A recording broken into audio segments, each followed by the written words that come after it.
maxkamadda gobolka saaxil ayaa maanta xukunno kala duwan ku riday ilaa 3 qof oo lagu soo eedeeyay inay ka ganacsanayeen maandooriyaha khamriga iyo sidoo kale xashiishad kuwaas oo ay ciidanka booliisku 17 bishan ay ka qabteen mid ka mid ah xaafadaha magaalada Berbera dadka lagu soo eedeeyay inay ka ganacsanayeen maandooriyahan khamriga iyo xashiishada isugu jira ayaa saaka la hor keenay maxkamadda gobolka saaxil balse maxkamaddu waxay xukun ku riday 3 ka mid ah halka ay sii deysay in ka badan oo dambigaasi lagu waayay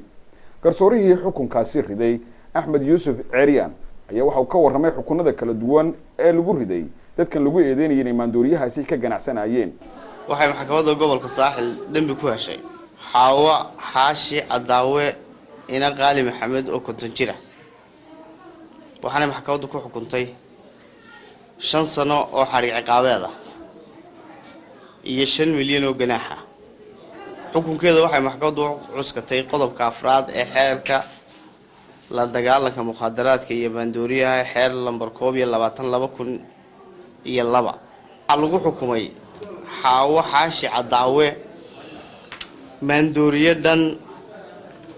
oo lagu qabtay maragyaduna ku fureen 45 caagadood oo caagada mooya saxda ee 1 litir iyo barka oo buuxa iyo 7 dhalo oo daray China oo quraadaha dhaadheer ee litirka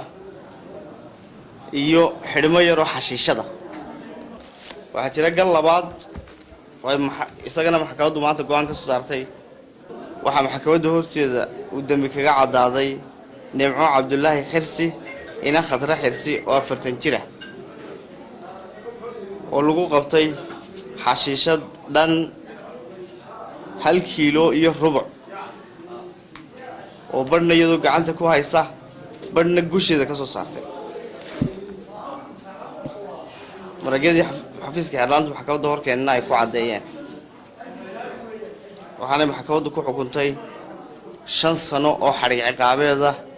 iyo 5 milyan oo ganaax oo ay kaga xukuntay qodobka afraad ee xeerka la dagaalanka mukhadaraadka iyo maandooriyaha ee xeer lambar 22 Mukhtaar Cabdi Aadan ina Faadumo Maxamed waxay maxkamaddu ku xukuntay oo 1 milyan oo ganaax 1 milyan oo ganaaxa oo laga xukumay hub sharci darra oo haystay waa baaskoola Turkiya taliyaha saldhigga xaafadda Wadajir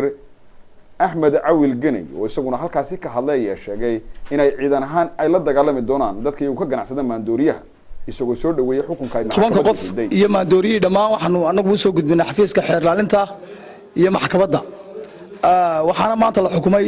3 qof oo kamid ah oo midna xashadi ku cadaatay midna khamriga ku cadaaday iyo kii haysashada hubka sharci darrada ah saddexda ay maxkamaddu xukuntay intii kalena waxay u celisay xorriyadooda annaguna waan ku qanacsanay maxkamadda xukunkeeda taliye ku xigeenka ciidanka booliiska ee gobolka saaxil Jaamac Ismaaciil Xuseen oo isaguna halkaasi ka hadlay ayaa soo dhaweeyay xukunka lagu riday dadkan lagu eedeynayay inay maandooriyaha ay ka ganacsanayeen qabteen waxaan leeyahay gaar ahaan saldhigan waa aad baan ugu boorinayaa isagoo waliba ku cusubiyo aan bil dhamaysan talabadan oo qaaday waxay mid dhiirigelina annaguna aad iyo aad baan soo dhaweynaynaa maandooriyahan oo maxkamadda horteeda saaka lagu burburiyay ayaa gaadhayay in ku dhawaad ilaa 70 litir oo khamriya iyo sidoo kale in ka badan 2 kiilo oo xashiishada kuwaas oo lagu soo qabtay dadkan ay maanta maxkamaddu xukuntay Mukhtaar Cabdiraxmaan Maxamuud telefishinka qaranka Soomaaliland Berbera